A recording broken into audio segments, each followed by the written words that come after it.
Hey everyone, Sunday night. It's all Lacrosse live. Gary will not be with us tonight.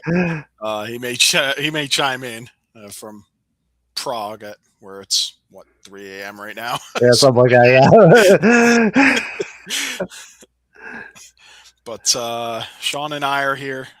We are going to go over all the craziness that happened in the NLL. That's an understatement, isn't it? Yeah, just a little bit. We'll briefly talk the Herbeski tournament too. We do have a winner and results. So we'll get right to it, I guess. The winner of the Herbeski tournament was the Victoria Leprechauns. They beat the Mega Man. Was it 8-7, 9-8? I thought it was 9-8, but good. Gary may need to chime in. Yeah.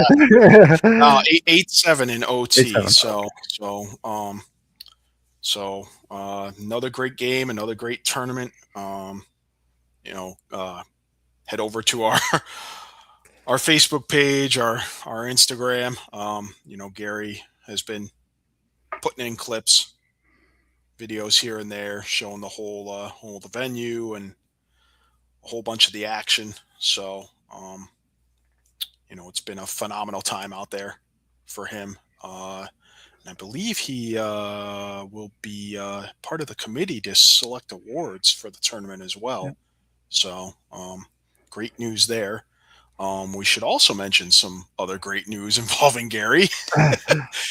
Congratulations to him on his first ever nomination for the NLL's Tom Borelli Award, which is the Media Person of the Year. He's up against some pretty stiff competition. Guys like Teddy Jenner, Jake Elliott, Craig Rybczynski, Dave Buchanan, just to name a few. But very well deserved nomination, and we'll see if he makes the finalist list. So, yeah. So how about this weekend, Shawn? Oh man. Where do we even start? I mean, probably start Friday night with. Let's start Friday night and the one. Let's start with shocker number one. With the number one seed, Vancouver Warriors out. Halifax shocks them 10-7, and I think as we've heard all weekend long, Vancouver goes up 7-1 at the half, and I think we're all like, "Yep, this is the Vancouver Warriors we're expecting, just to roll over them." And then Halifax outscores them 9-0 in the second half. Warren Hill is spectacular. Really kept them in that game. Hey, Eduardo Garcia. And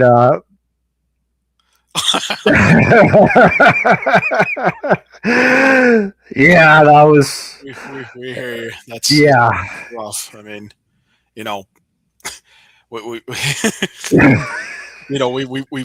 we've talked about how how they're the worst. They've been the worst fourth quarter team. But Dom, we'll get there, Dom. We'll get there soon enough. So yeah. I mean they've been kind of all season the worst team in the fourth quarter, with regard to scoring, goal differential, all that. But I mean, just it kind of figured, hey, they're playing up with the lead. They should be able to hold on.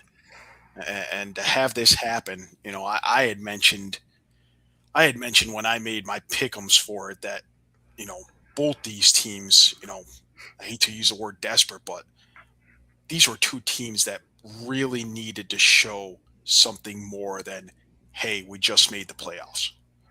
For Halifax, it's been a constant pretty much since the move there in 2019.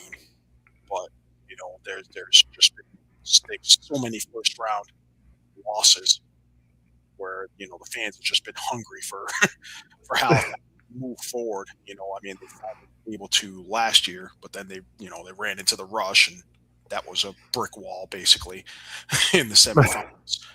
Um, so yeah, I mean, it's congrats to Halifax, and I'll let you get into the stats and stuff. But for Vancouver, goodness, Yeah, well, that's just the thing. You talk about, Vancouver being the worst fourth quarter team, but how do you not basically do anything in the second half? in the second And half.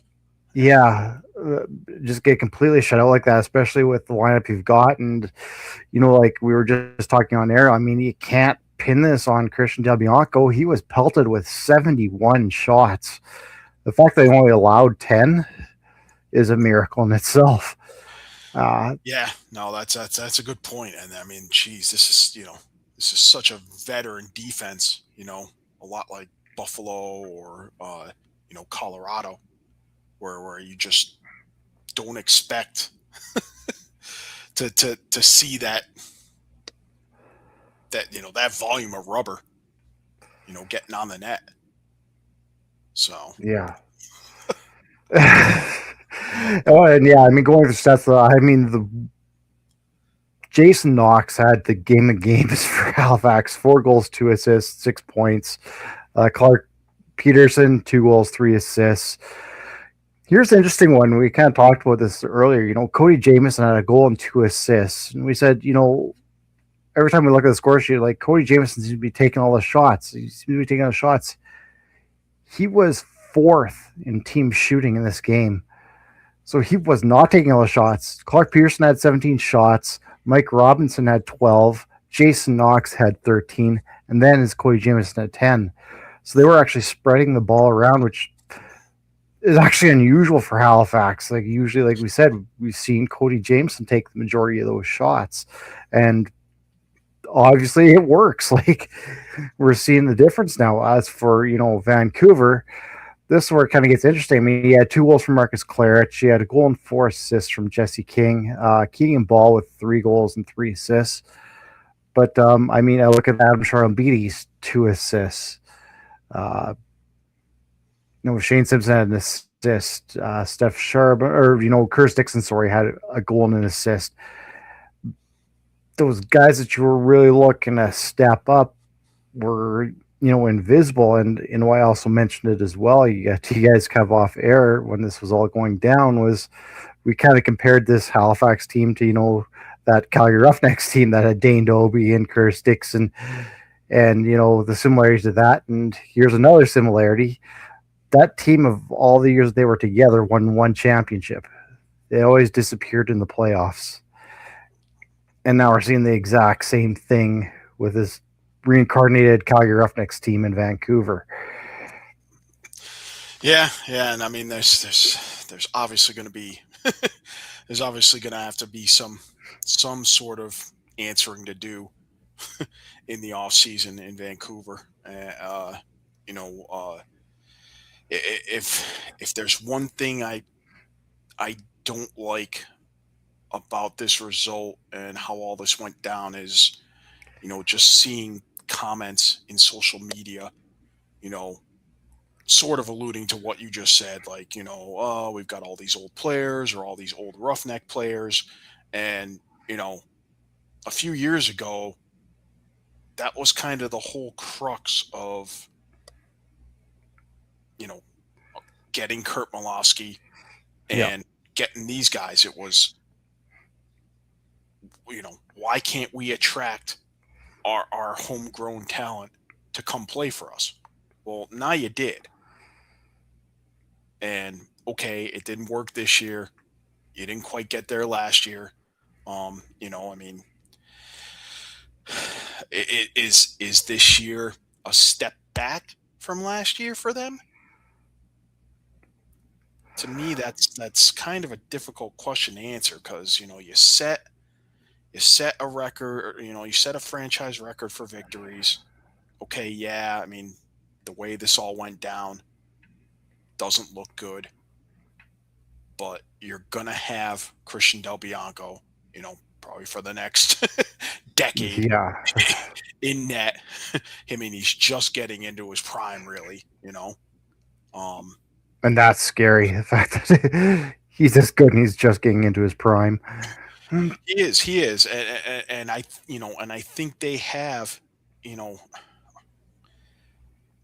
I mean, Gary's talked about, the lack of use of Peyton Cormier and all his accolades and what are you going to do with him and stuff like that. Um, I think Kurt Milosky has some contingencies in place already. Um, you know, not necessarily on that left side, but certainly on the right side. If let's just say Curtis Dixon decides to call it a career, I'm pretty sure that's the reason they went out and acquired Marshall King. So that he can come home, he can play with his brother, he can, build up the right side, on the offense. Um, as far as Cormier, I still think as a piece in a trade, I think it's still valuable. Yeah, I agree with you. I think so, but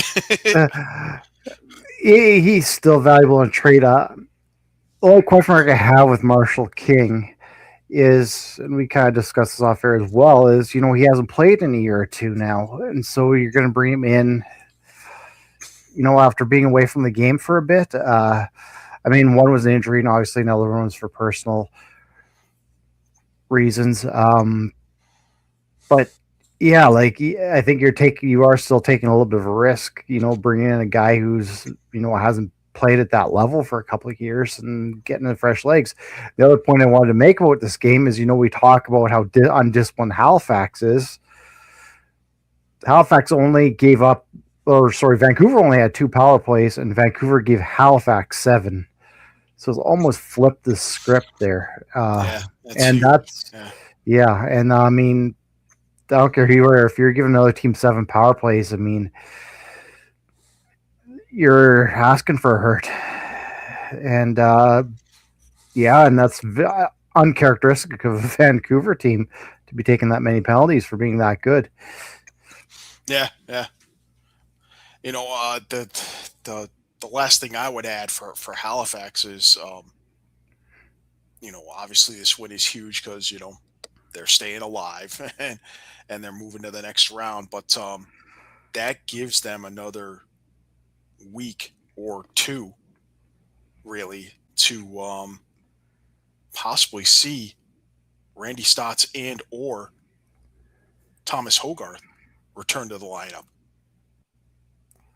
Yeah, that's true. So that's there's it's kind of a hidden bonus for them to get important pieces in their offense back on the floor. And that's why I kind of was wondering, being coming in as number 8 seed and knocking off number 1, does that now send a message in this playoffs now that we can't? Maybe we were underestimating this Halifax team. I think so. I think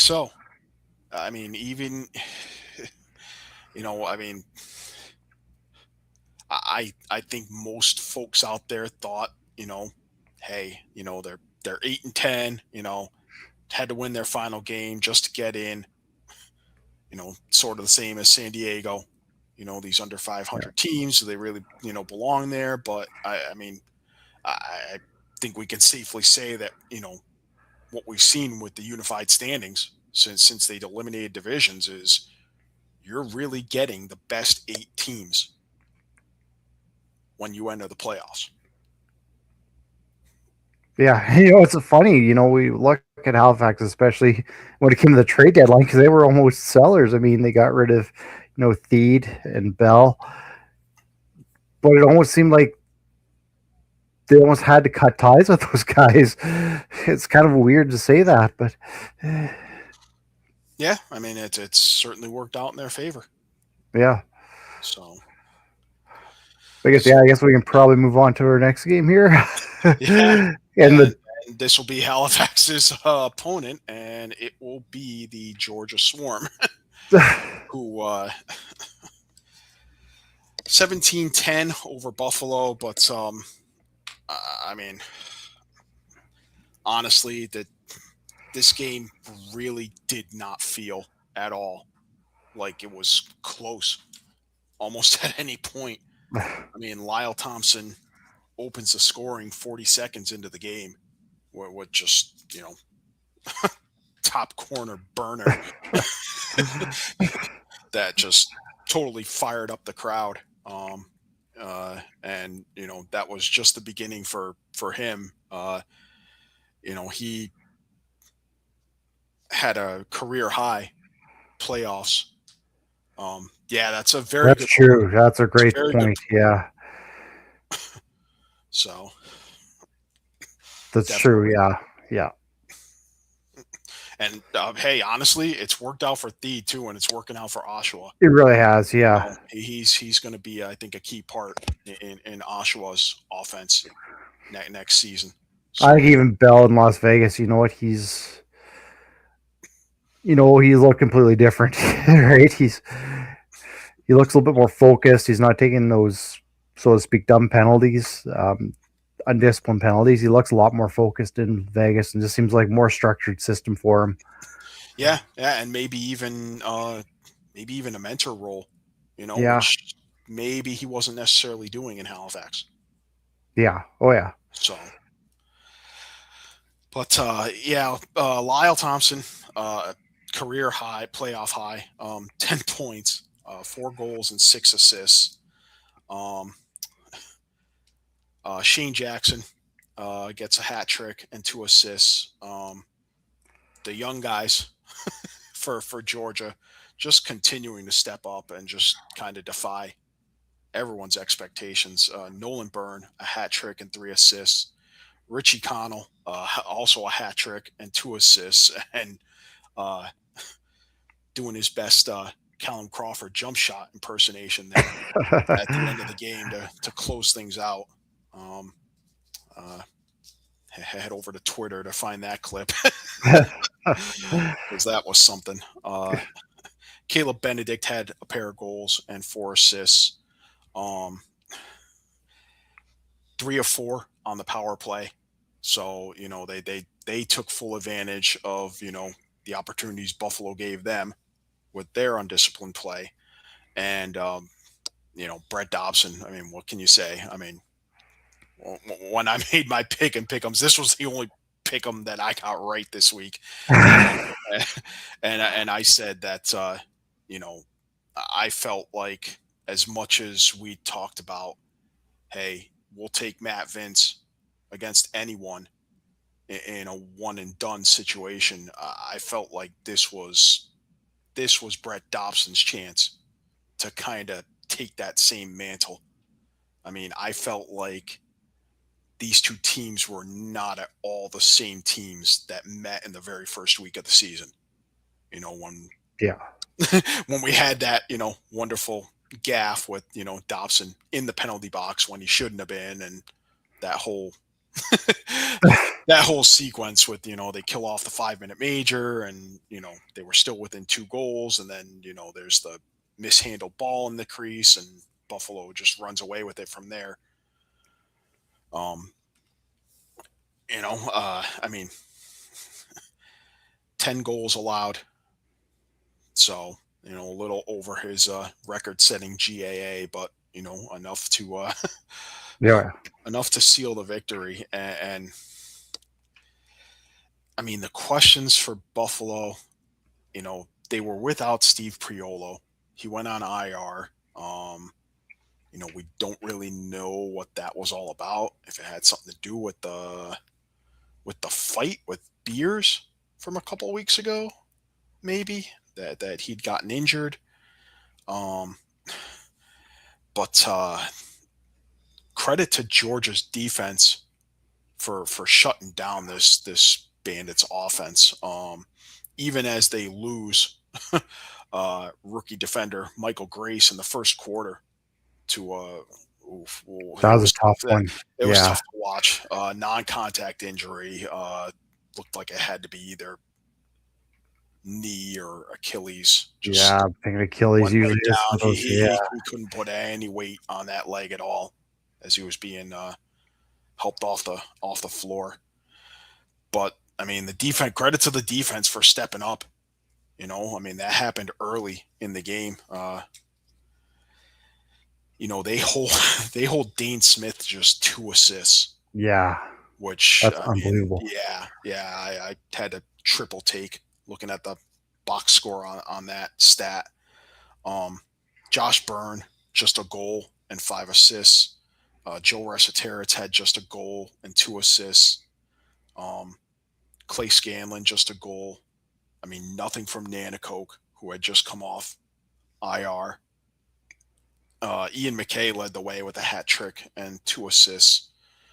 And honestly, I mean, even a couple. I mean, two of their 10 goals were pretty much in the last minute of play. They were pretty much garbage time goals. Um, the goal from Cam Wires was just kind of off a fluke when Dobson made a brilliant save, rushing back to the net, well out of the crease. He just didn't have enough time to reset himself as Yeah. Wire picked up the loose ball from behind the net. So, this could easily have been 17-7. And honestly, right until the end, Georgia looked like they could have just kept their foot on the gas and gone for 20 and easily gotten it. Oh, yeah. Um, Matt Vince, 34 saves. Obviously for them, the question now is, you're not getting the four-peat. Um, you know, is he gonna call it quits? You know, uh, if he does, it's unfortunate for him to kind of go out with that kind of performance. Um, but Yeah, that's why I kind of wonder, is this kind of an end of the era with Buffalo? Are we going to start seeing some wholesale changes? I mean, I think I want to be realistic about it. So, I mean, I think they need to really take a hard look at it. I mean,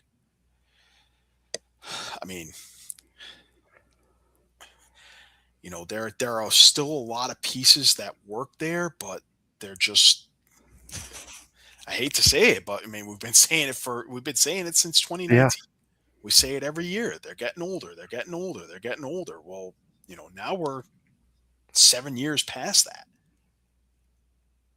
I was starting to say it. I mean, we were getting worried about Steve Priolo's age, Dane Smith's age. Now you're looking at you know Paul Dawson's approaching 40, right? Yeah. Vince is 43. Um, Kyle Buchanan's approaching 40. Priolo's got to be approaching 40. Yeah. I mean, much in the same way, Vancouver is going to have these same issues.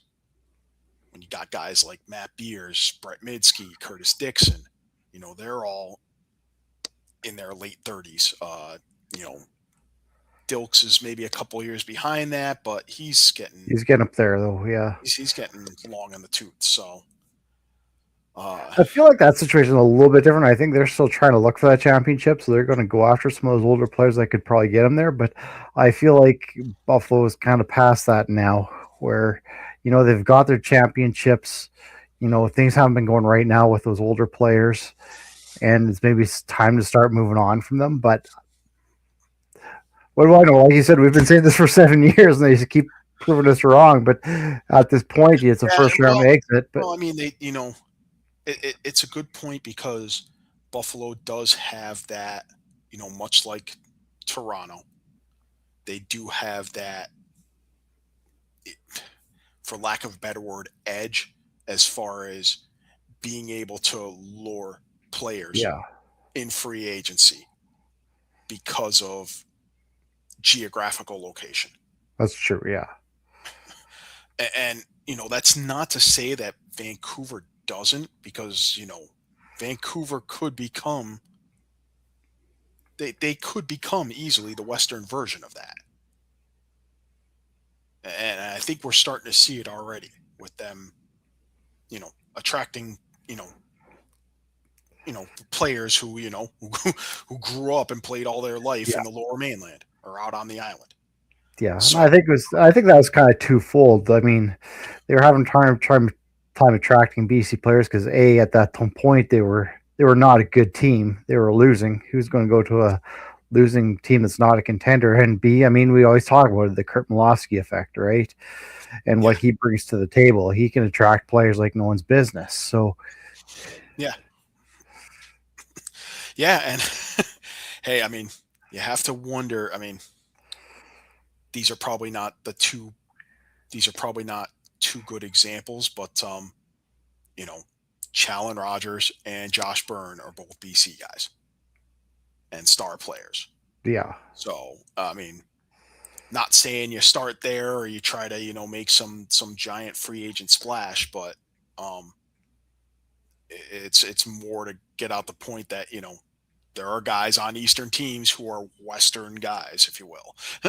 Oh yeah.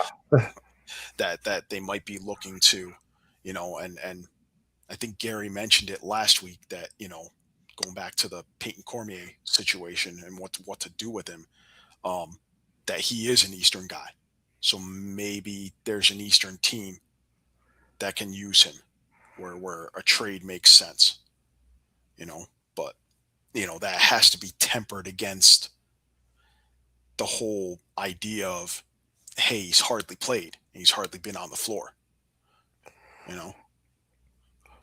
Yeah, and I just look at the direction of the league too. You just look at the Final Four here and what you need to do to be a contender now. You look, Georgia Storm's a good example of what you saw last night. Keen Moon with 6 assists. We talk about CJ Kurse being the front runner for Rookie of the Year, but I don't think we're talking enough about Nolan Byrne. His 3 goals and 3 assists, and just the year he's having has been outstanding. Even though they got a really good young core. If you look at the Toronto Rock, they got a really young core.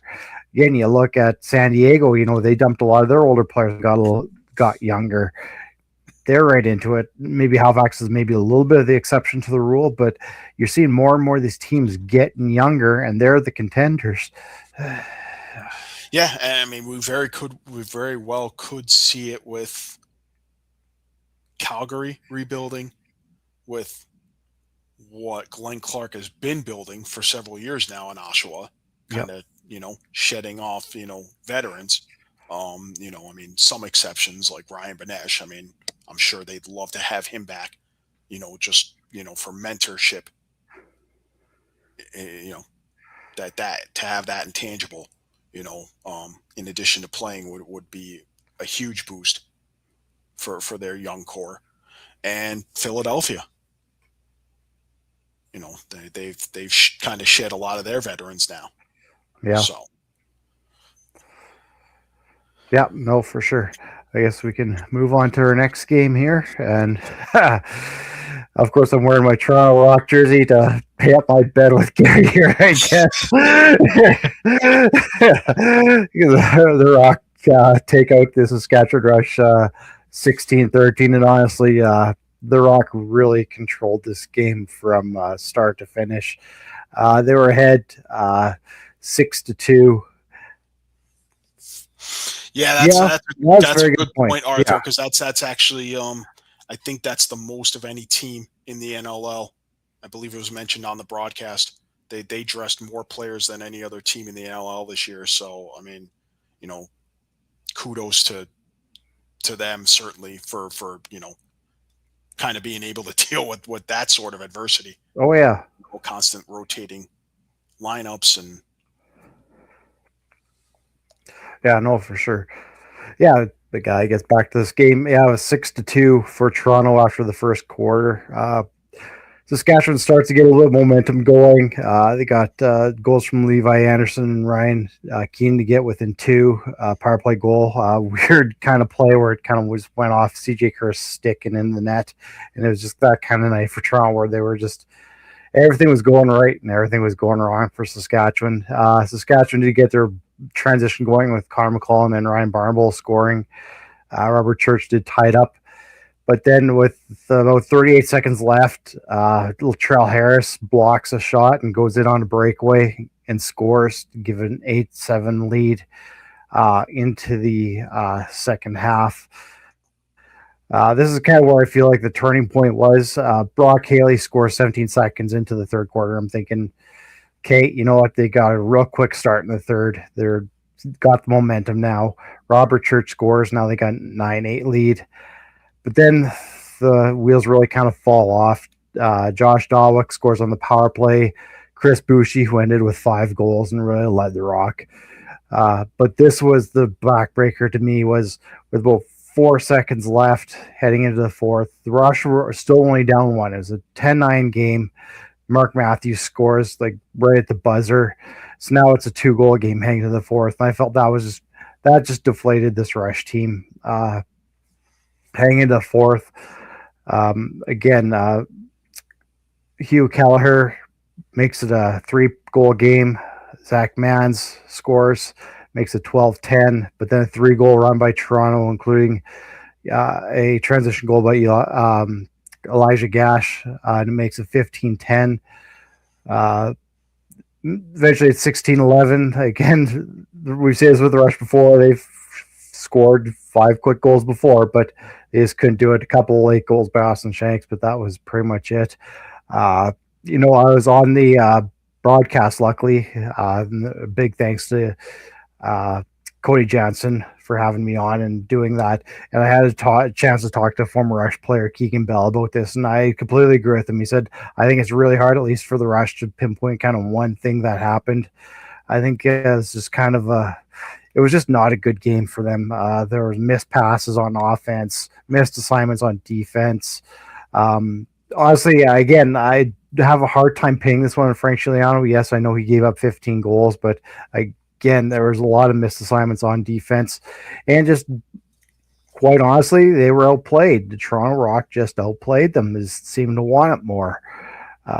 As I mentioned, 5 goals and assists for Chris Boucher, 3 goals and 3 assists for Josh Dawick, a hat trick for CJ Kirst, Mark Matthews with a goal and 4 assists for Owen Hilt. So their young guys really showed up for the Rush. You had 3 goals and 4 assists from Austin Shanks. That was one guy we felt really needed to kind of step up for Saskatchewan. He did. However, it kind of dropped off. Robert Church, 3 goals, 3 assists. You had a goal and 3 assists from Zach Mans. But then it really kind of drops off. Another kind of turning point, Levi Anderson had a goal and 2 assists. Actually, when it was, I believe, 7-7. No, I'm sorry. I have to figure out what the score was at this point.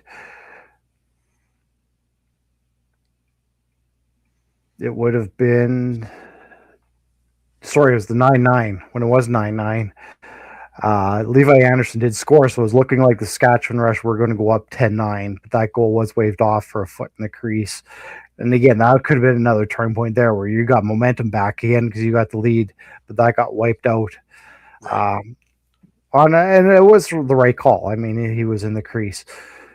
So, I mean, again, it was just one of those nights where, Toronto just outplayed them, plain and simple. Yeah, and I mean, they're going to move forward, and we'll get to that last game in a bit. Yeah. And all its drama.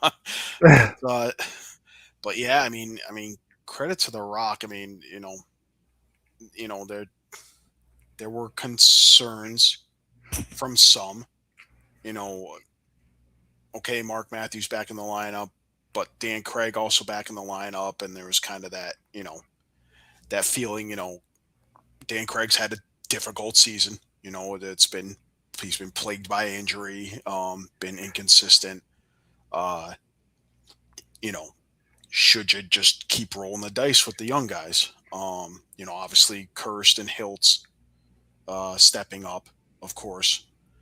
Um, and no, they have not, Arthur. No, they haven't. that's that's for sure. I mean, really since that overtime loss to Buffalo in Week 14, they Well, that stretch really like they that 3 game stretch where they won the first one, then they lost 2 overtime to Rochester and Buffalo, and that's when the slide started. yeah, and I mean,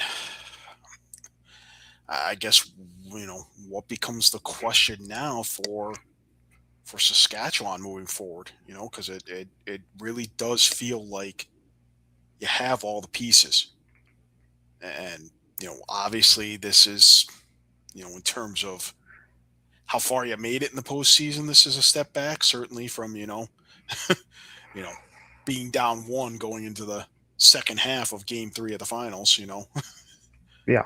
Uh, And I mean, that was the question that was brought up to us in the post game show is like, what now? Like, what needs to change? And I mean, my answer was I don't think there needs to be a wholesale change. That's for sure. I don't think you need to tear this thing apart. But one thing that became quite evident is they're definitely undersized on defense. I think they need to find another bruiser, like a big guy on defense that can kind of a stay-at-home kind of guy and just kind of bolster that defense a little bit more. I think they're just pushed around a little too much.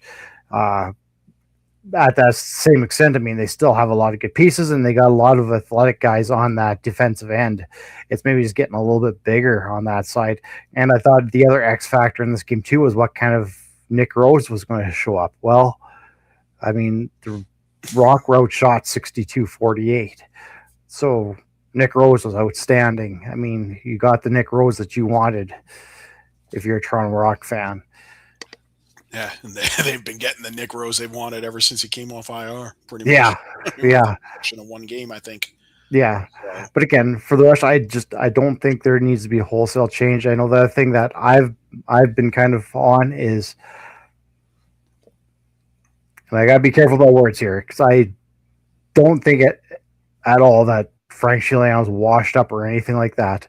But I think he played he started 17 games this season. Tom Kostiuk only started 1. I would like to see Kostiuk start maybe 3 or 4 games at least to give Frankie a little bit of a break. He seems to be better when he has that little bit of a break midway through the season, but he didn't really get that this year. Again, like I said, I'm not throwing this all on Frankie on any of these losses. I think he was played quite well, but I would see Thomas Kostiuk have some more time, but I don't think it's got to be a 9-9 or something like that, or giving him a significant amount of time. Just a little bit more, just 2 or 3 more games. No, that definitely makes sense. I mean, you could argue. I mean, it was because of injury, obviously, to Nick Rose, but Toronto got that. Not in the way they wanted, but Nick Rose got rest this year. You can certainly argue that, with Buffalo, it's a different situation because you have, a rookie who's, completely green and doesn't have many reps. But how might Buffalo have fared if Matt Vince had gotten more rest during the season? And I just looked even one game. Yeah, and I just looked last year, Frank was out for a few weeks when his wife gave birth, and Thomas Kostiuk had to step in, and that's the year they went to the championship. So he got that rest, so to speak. Not that he probably get much rest with a new baby, but you're not on the floor taking shots, not having to worry about that. You get that rest. That's where I'm coming from. I still think Thomas Kostiuk is still young and he can still grow for sure. He's going to be the future of the franchise. There's no doubt about that. He's going to learn behind somebody excellent like Frank Chileano. We talked about who's been behind him in the past. Christian Del Bianco was behind him and learned from him in Calgary. Chris O'Reilly was behind him in San Diego and learned from him in San Diego. So, he has developed a lot of good goaltenders behind him. So I think you give a few more years till Thomas is, your full time starter. But I don't think you completely throw Frank out at this point. No, no, not at all. So I definitely agree with that. You know, and another point I'd make, about getting in, the whole argument of maybe getting your starting goalie some rest is a team that did not make the playoffs, Ottawa. Yeah. So as far as I can tell, Zach Higgy played all those, Higgins, did he? Yeah. yeah, really did not get, other than, maybe games where, he got, lifted, because they were losing. Uh, you have to wonder again. I mean, I guess it's a tough call because, I mean, we had not one but two teams this year, neither of which made the playoffs. With kind of a, that kind of got into this rotating goaltender situation. In Vegas and in Rochester. Yeah, and I'm not a fan of that, like, at all. Like, I'm all for rest, but I think you still have to have a number one. Like, Yeah, no, I mean, I agree with that. Um, you know, I, I just wonder if maybe, I guess if I were in a head coach's shoes, I'd have the concern of, well, okay, hey, maybe we're playing, let's just say, Oshawa or Philadelphia, who's, at the bottom of the league. We we kind of saw the last couple of weeks of the season. There were a few games that, kind of ended up being what most folks will call trap games, where a top team was playing a team at, near the bottom of the standings and ended up losing to them. yeah. When most people kind of thought they would just roll over them. So, I don't know that any of those games had a situation where they were starting the backup, but And I mean, that's where it came in with Saskatchewan was, Kostiuk played in that Rochester game again on that stretch of 3 games in 6 or 7 days there where they were really kind of forced their hand to play him just because there's no way you're getting Frankie in all 3 of those games. right, right, right. No, it's definitely an interesting sort of dilemma. And it's always been kind of a part of his career, right? Like we've seen Frankie when he doesn't kind of get that rest, where he does kind of taper off. Uh, but again, I don't think, and I don't know what you've seen, Mike, but I don't think the Rush need wholesale changes. It's just maybe a piece here or there. No, not at all. And kind of going back to moving pieces that aren't playing for you right now. Again, they have Patrick Dodds on their roster.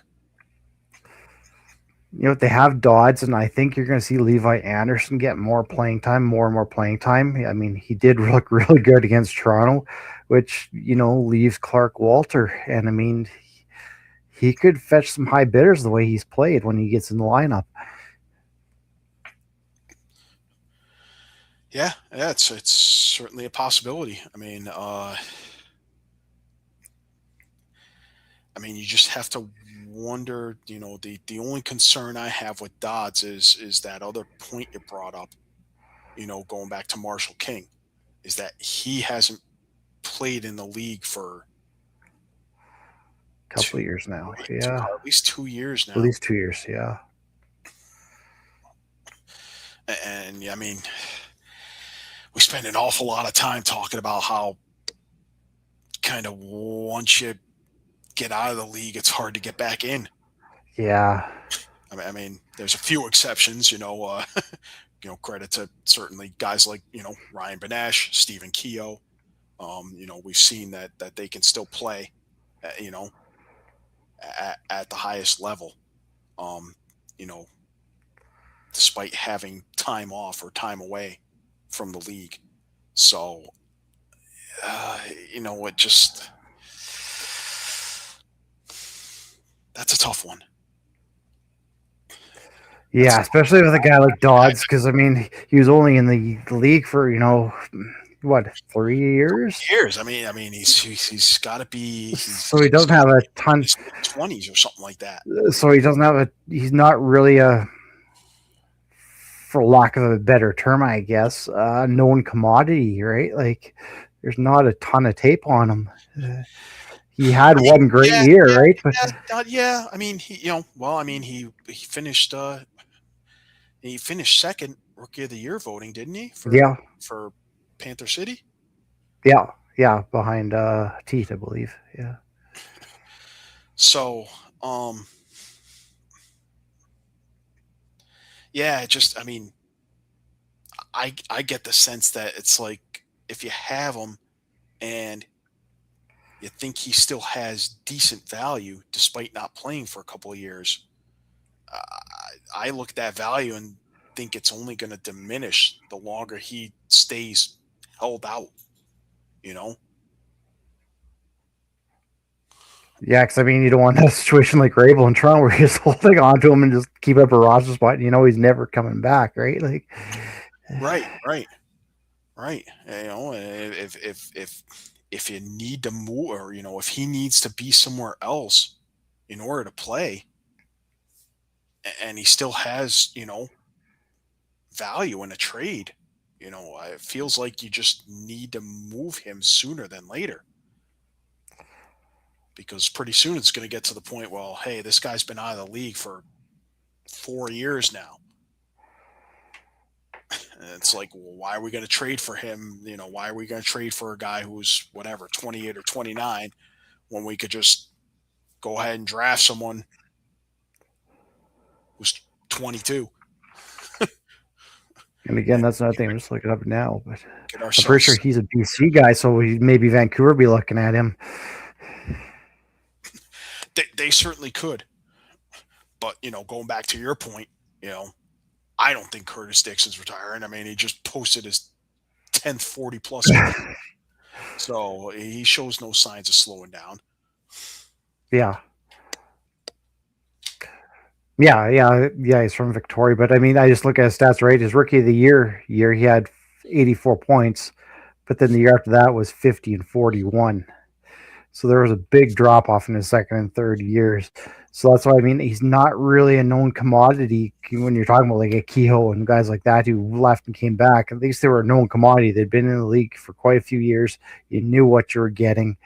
Whereas here, he was in here for only 3 years. He had a great rookie season, but then kind of dropped off after that. So I'd be kind of iffy as to what exactly I'm getting still.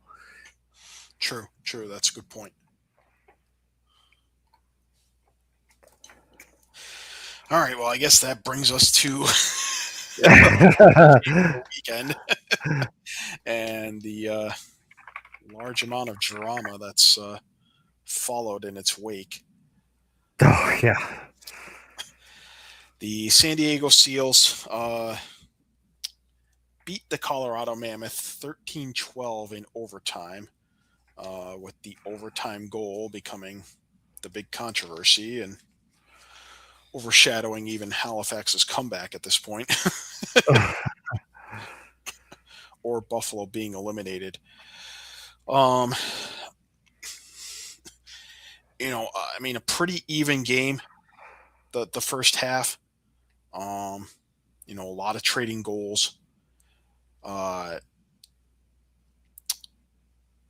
Colorado takes a 6-4 lead kind of late in the second quarter on some back-to-back goals by Andrew Q. Eli Gobrecht beats the buzzer to cut it to 6-5 at halftime. Second half, kind of more of the same. Colorado was up 11-7 late in the third. Seals go on a 5-goal run to take the lead. Really, it was their first lead since since the second quarter. Dylan McIntosh scoring with just under 4 minutes left to tie the game at 12. We go into overtime. And this is where the craziness happens just under a minute in. Trey Leclerc scores the game winner. However, he his initial shot attempt, as we'll talk about in a sec, does not actually make it onto goal. Looked like it might have been blocked by a Mammoth player. Yeah, some sort of deflection. Off to the side, his momentum takes him into the crease, or at least his foot does step on the line. He gets himself out of the crease. Westberg picks up the loose ball, kind of at goal line extended, and fires a pass back to Leclerc for a quick stick that gets past Dylan Ward for the game winner. They rule it a goal.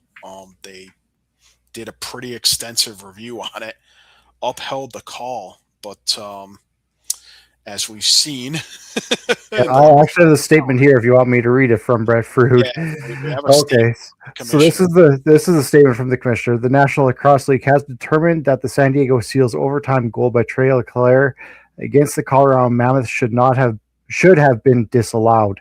After league review, the league has concluded that Leclerc violated rules 67.3 and 17.81 by being the first player to receive a pass after exiting the crease. As such, the goal should have been disallowed and possession awarded to Colorado.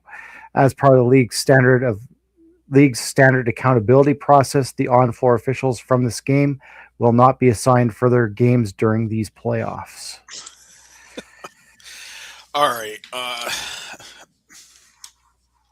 Guys, where do you want to start with this one? Yeah. Can we go through the rules first? Yeah. Please bear with us, everyone who's watching, listening. Okay, so let's go through the rules first. So let's start with what is a shot on goal, because that kind of has come up.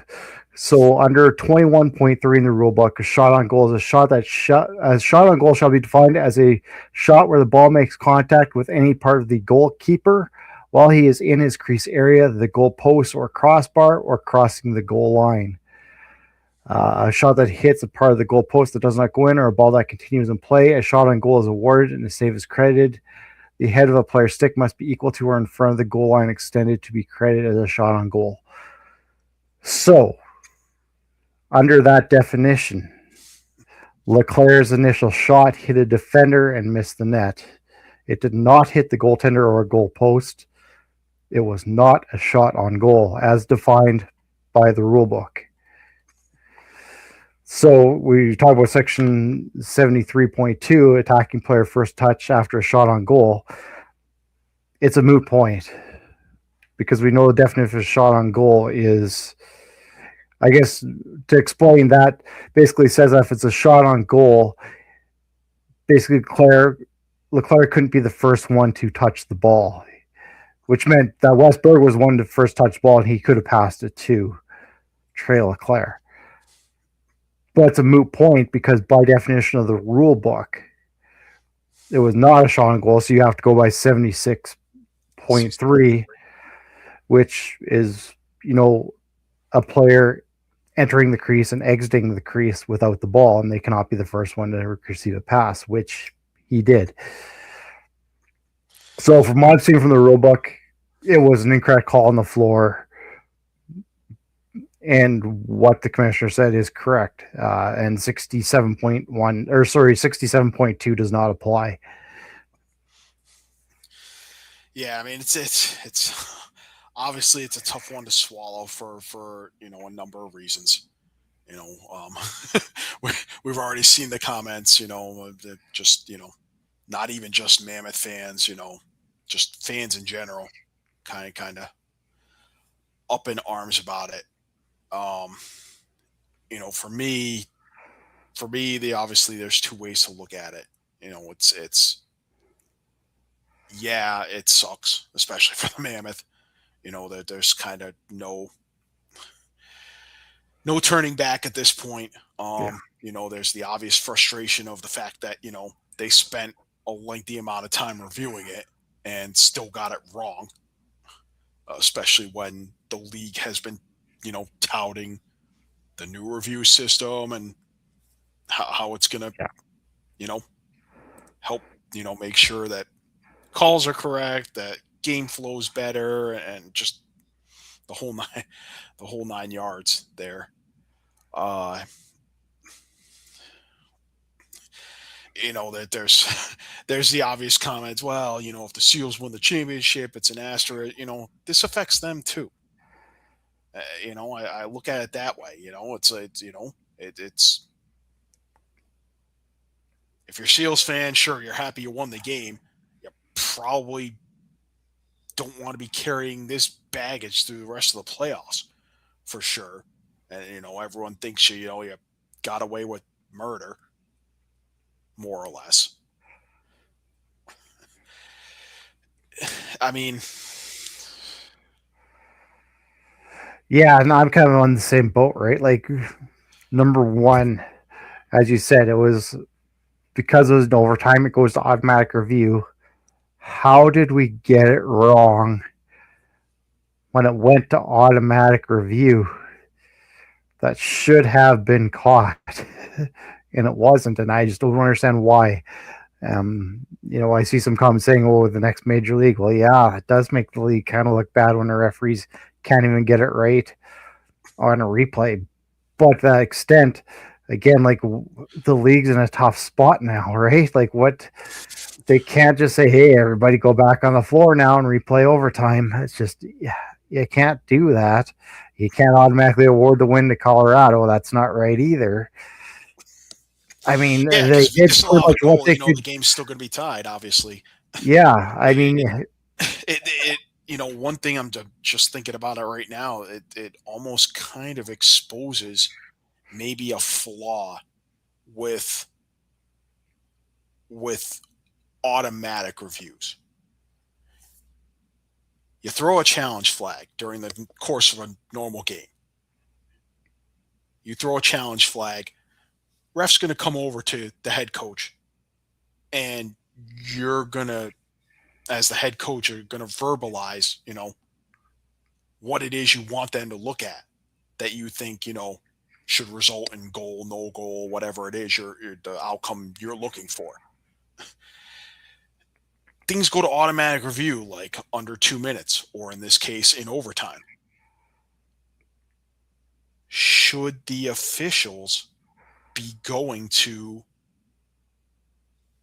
the head coaches and asking to look at anything? And that's even a that. dicey question, because it's like, okay, because on the one hand, you're thinking, okay, hey, the refs should know their job. They should be looking for anything and everything while they're in the booth. But here And we that's the are. tough one. And that's the tough call too, right? Because when you go, and that's a great point. Because, like you said, they're given a specific thing to look at when there's a challenge. But when it's automatic review, what are they actually looking for? Are they looking for a foot in the crease when they shoot the ball? How far did they go back on that replay? They may have not even seen Trey Leclerc's foot in the crease coming out because they didn't go that far back in the replay. Because that's not what they were looking for. They were looking for a foot in the crease on the shot, the initial shot, On the or the second shot shot. that went in. On the second shot, sorry, Yeah. the shot that actually went in. Yeah. So, yeah, that's interesting. And perhaps, that's a really good point, because perhaps that's why they missed it, is that they didn't go back far enough to see the initial shot and what happened after that. Which sounds like we're opening the can of worms even more here, But I guess for lack of a better word, the other side of the coin here is, you know, the league came out with this statement within 24 hours of the game. That I can at least respect. At least, the league didn't sit on this. They They took acted accountability, swiftly. Yeah. and I mean, how many times have we talked about it here on the show, where some sort of incident happens, and on a Saturday, in week 3, and sometimes we're not hearing about a resolution to everything until week 5. Yeah. And it's like, come on, like, what are you doing in the office? Shouldn't you be looking at this right away? It's kind of important. Yeah. And not that, folks in the league office don't have other things to do, but when those controversies come up, of course, everyone is the players, the coaches, the fans, everyone, they want to get an answer right away, right or wrong. They want to hear some sort of resolution kind of as soon as possible, and feel like I don't want to say they're being paid attention to, but just that, Yeah. whatever controversy it is, incident, game winning goal like this or whatever, that it's being taken seriously, and that Yeah.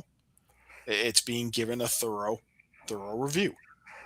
Yeah. So, I guess that's the point I was getting at, right? Was, I know, Mammoth fans and other fans are not going to like, what came out of the statement. But like I said, they acted swiftly, and there is accountability. At least there is some accountability, because, like I said, I don't think it's reasonable to ask everyone to come back to replay overtime at this point. I mean, I just don't think that's reasonable to ask.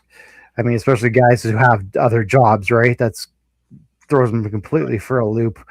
But at least there's some accountability in throwing, these on floor officials out of the playoffs now and saying, what, you guys are done. Like, at least there's some type of accountability with it. Unfortunately, maybe it's not the ones that, fans are going to like, but that's again where it puts the league in a tough spot, where I think they did as much as they could. yeah. And I mean, to your point with accountability, let's be honest, we're not going to see this kind of accountability out of the NFL or Major League Baseball or the NBA. In most cases, they're going to double down and say, okay, hey, we're backing what our officials say. Yeah, usually they're very protective of their officials. And sorry, it is what it is. Move along. And basically, saying sorry. It is what it is. But hey, we're keeping our officials accountable for the mistake.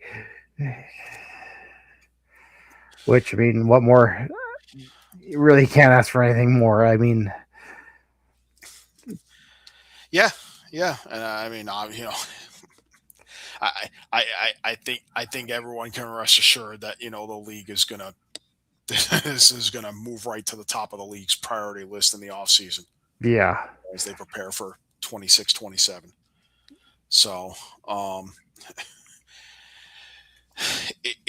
mean, it's obviously it's tough. Puts a damper on what was otherwise a thrilling game. Just a couple of quick stats here for Colorado. Dylan Ward, 55 saves. San Diego did their best to try to match Halifax in shots on goal, firing 68 themselves. So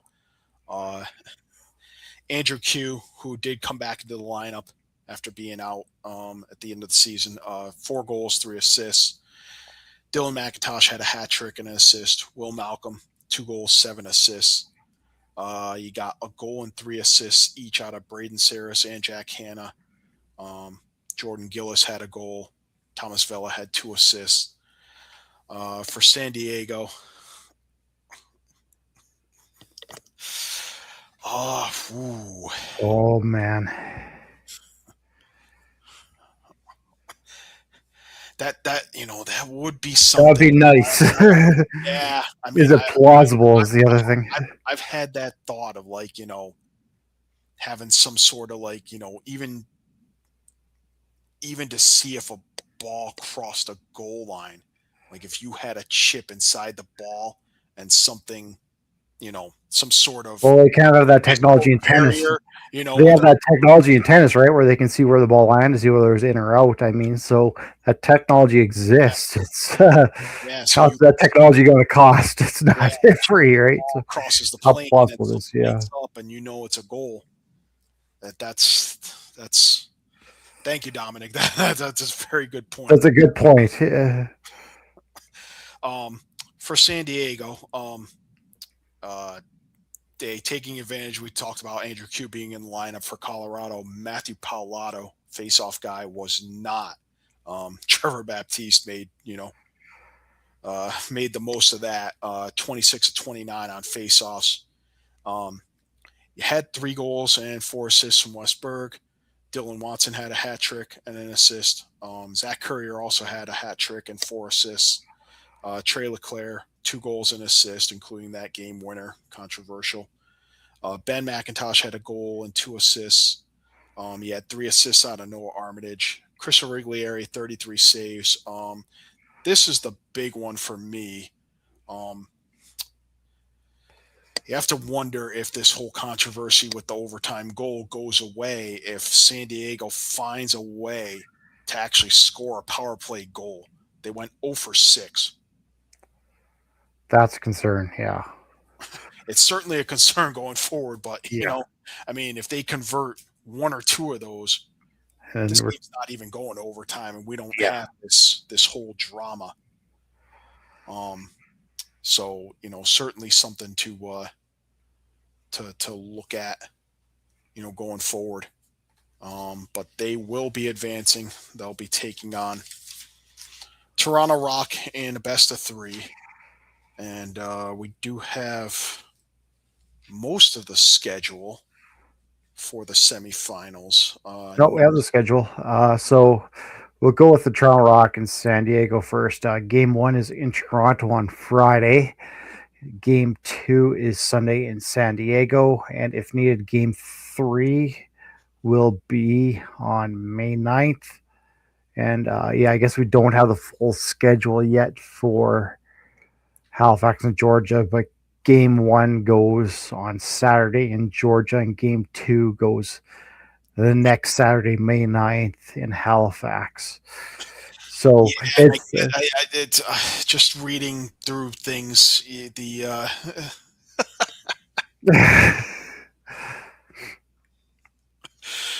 Good on them, I guess. Yeah.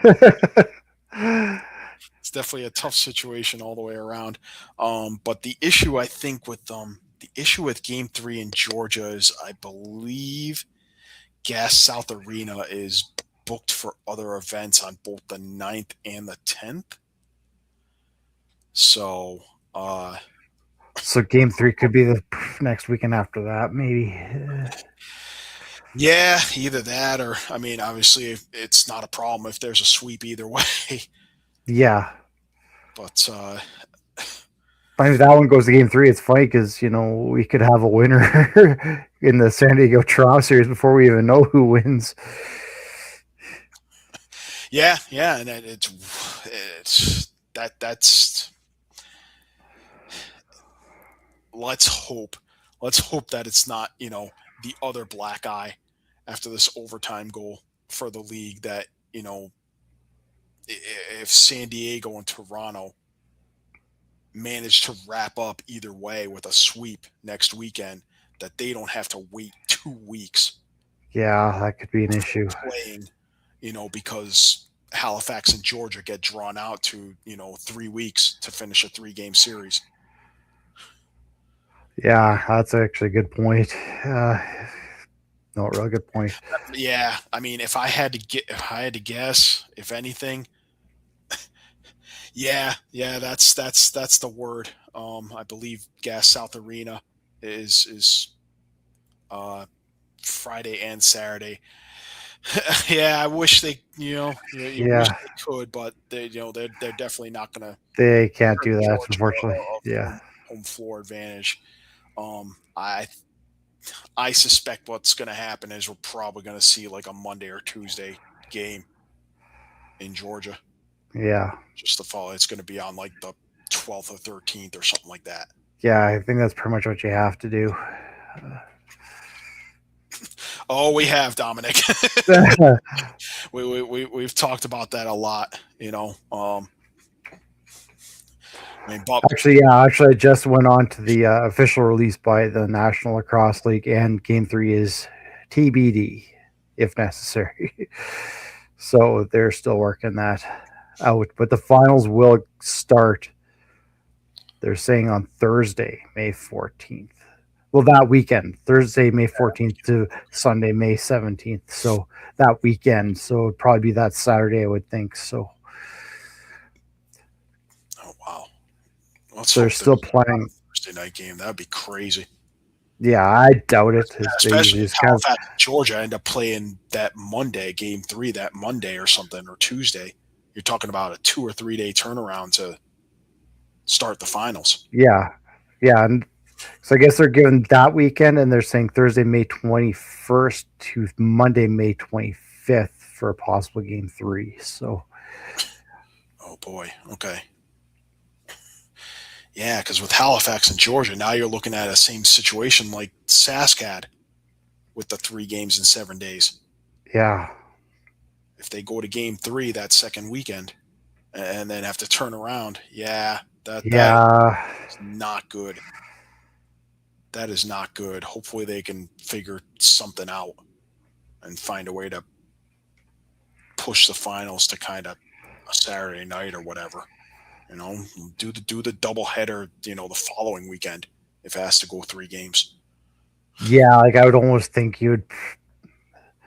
they'd probably do it like the Toronto series and probably go like a Friday, Sunday, but still, like, that's a short turnaround for whoever comes out of, Halifax, Georgia, if it goes to 3 games. And I mean, I get why they set it up this way to do, let one series do, double header the first weekend, let the other series do the double header if needed, the second weekend. So you can kind of try to space things out because, Yeah. I mean, let's face it. I mean, this weekend, I mean, there's a reason I don't have my recap of San Diego, Colorado up. It's because,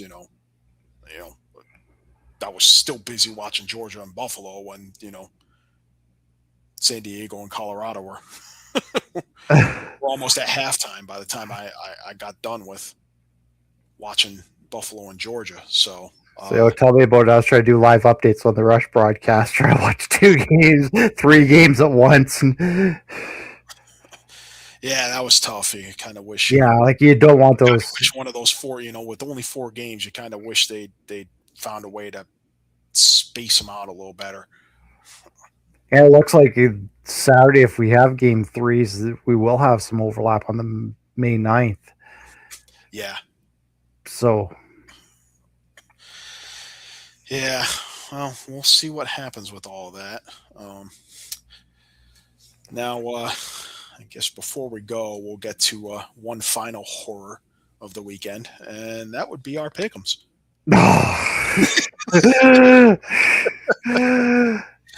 5-game lead, they said. It would be safe, they said. Well, really, who saw the top 3 teams? Well, other than maybe Gary.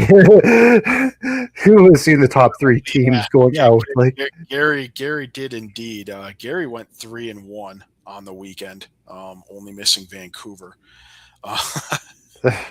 Caden came in at 2-2. He got Halifax and San Diego. I had just Georgia, went 1-3, and you and Pat can add that to your 0-5 weekend. But yeah, you are still in the lead. It's not safe anymore, though. No, it's definitely not. So Shawn is at 79-51. Caden now just 2 games behind at 77-53. Pat 3 games behind Caden at 74-56. Gary 72-58. He jumps ahead of me. So basement's all to myself again. 1-59. Yeah, I threw him out like Jazz in the Fresh Prince.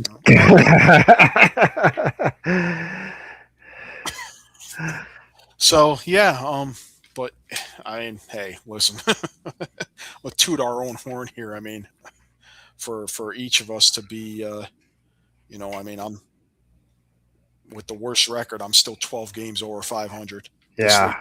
This late in the year, we're talking 130 games.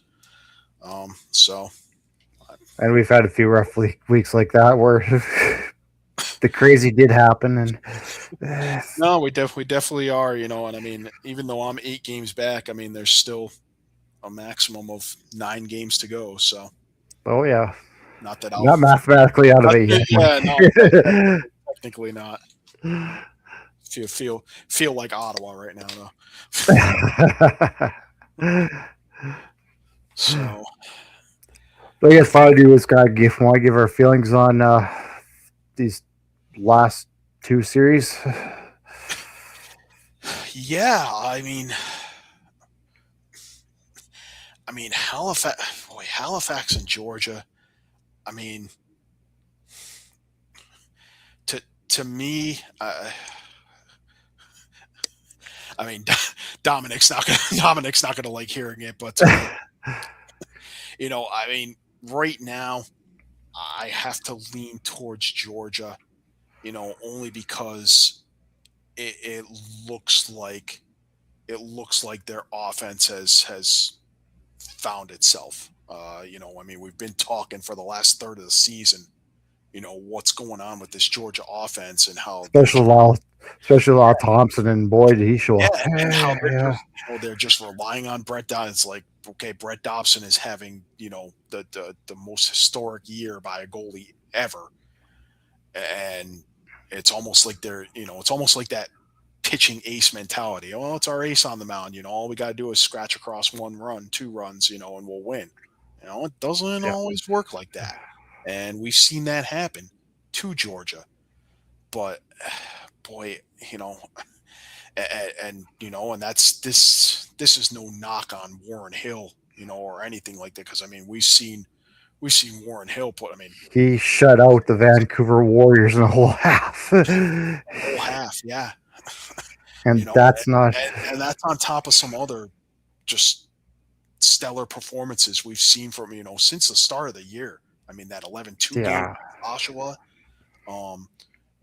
That's one thing we didn't even mention was the fact that this Halifax offense. I mean, they've had 3 runs this year of 9 or more goals, and I'm not sure that any other team has even had 1. I don't think they have. I mean, they had 9 or 10 straight against Oshawa in that 11-2 game. They had the 10-goal comeback in the fourth quarter against Georgia, which is why I think is partly why people should be giving them a chance to see what the Thunderbirds are capable of offensively. I still, I think Georgia right now, I mean, I might change my mind later in the week, but I think they're going to squeak by because, I mean, I just don't see Dobson having the kind of collapse, that some folks might think will happen, just because he's young and it's playoffs and Georgia's young and all that. But I definitely think it's going to be a hard fought series. I'll let you go off on San Diego, Toronto, and what you think. Yeah, honestly, boy, all this controversy now, I think you make a great point, Mike. Like, how much is that going to weigh on them now? And how much is that going to be a distraction? I mean, the fact they took out the Mammoth, and even if they had lost that game, the fact that they took the Mammoth to overtime is big. There are some concerns about that power play for sure. But to me, the Toronto Rock right now just look like it got everything clicking right now. I think it's going to be a tough series, honestly, for the Seals. That being said, Crystal Regularity has been outstanding. The Seals, who knows? I mean, again, like I said, we saw what they did with the Mammoth. They could surprise us all. I do like Toronto in that series, but honestly, going back to that Halifax Georgia series, you know what? A week ago, I'd probably think, this is probably Georgia in a walk. But now it's really hard to ignore that first round beating that they gave Vancouver, that's really hard to ignore. Yeah, and I think you couple that with the fact that they might get Randy Stotts and or Thomas Hogarth back for this series. Yeah. Georgia likely will not have Michael Grace for this series or beyond. The rest of this year. Let's hope that's not serious, but oof. I mean, Yeah, that did not look good though. I cannot see him coming back, but let's hope not. no, yeah. And I mean, the defense will. It's a definitely a key part of their defense. I mean, fortunately they were the offense was clicking, and yeah, it's boy, both of these series are really going to be battle. I mean, Yeah, like I know it's not don't what expect high scoring games, that's for sure. Yeah, Between Juan Dobson, well, it hasn't been a high scoring season, so yeah. Well, that's probably they make the point with 9-goal run. Like I made the point, and there's been a lot of games where they barely scored 9 goals. One team. It's hard to have a 9-goal run when you barely scored 9 goals in a whole freaking game. So, let's see where we were here compared to last year. Now I can do the comparison. Wow. Okay, so tallying up the goals now through this past weekend, 2,809 goals, and there were 98 scored this weekend in the 4 games. Same time last year, we had. Oh no, sorry, looking at the wrong week there. 2,809 goals for this year. Last year, after the quarterfinals, 3,005 goals. So we're just under 200 goals behind last year. That's unbelievable. Goals. That's crazy. Yeah. And again, we have the bandit rule this year. Yeah, that was supposed to increase scoring, right? Yeah. I mean, I don't know that it was designed to increase scoring, but the prevailing thought was this is going to result in an uptick in scoring when you don't have 3 guys crammed into the net, basically. Yeah. Block shots. So, and Buffalo managed to do the whole season without getting called for that, huh? Yeah, I don't recall one call of theirs. Go figure. Yep. All right. Well, I guess that's a good note to end on. Yeah.